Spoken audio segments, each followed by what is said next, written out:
பண்ணைக்காடு மயான காளி அம்மன் திண்டுக்கல் மாவட்டம் கொடைக்கானல் பக்கத்தில் இருக்குங்க. கொடைக்கானல் வட்டம் கொடைக்கானலுக்கு பக்கத்துலேயே இருக்குங்க. இது சுயம்புவா. நம்ம இன்னைக்கு பண்ணைக்காட்டில் இருக்கோம்.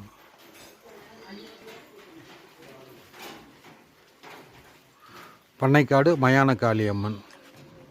அப்படியே வெளியே இந்த பக்கம் வந்தோன்னா துர்க்கை அம்மன் இருக்காங்க.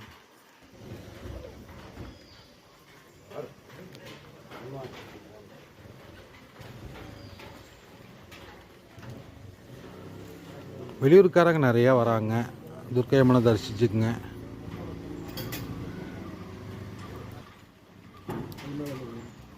காளியம்மனா இருக்காங்க.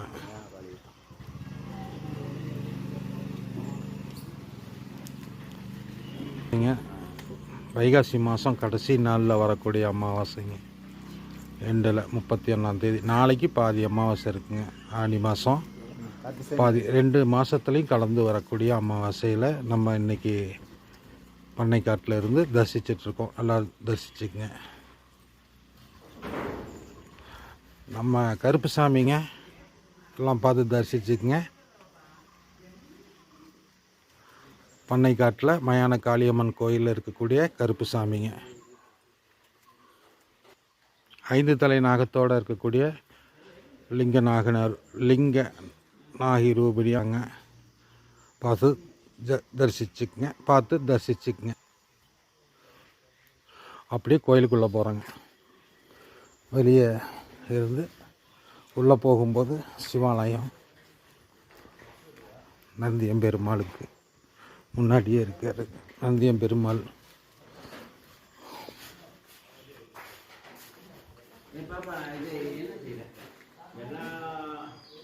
மயான காளியம்மன் கோயிலுக்குள்ளேயே சிவபெருமான் சன்னதிங்க.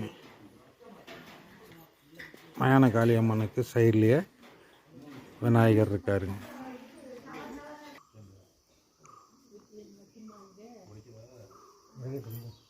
பண்ணைக்காடு மயான காளி சர்ப வடிவ மரம்.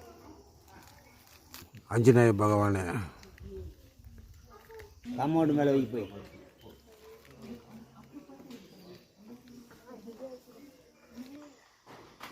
கன்னிமார் உள்ளே கன்னிமார் சாமி கோயில் இருக்குங்க. எல்லாம் பார்த்து தரிசிச்சுக்குங்க. நன்றிங்க, வணக்கம்.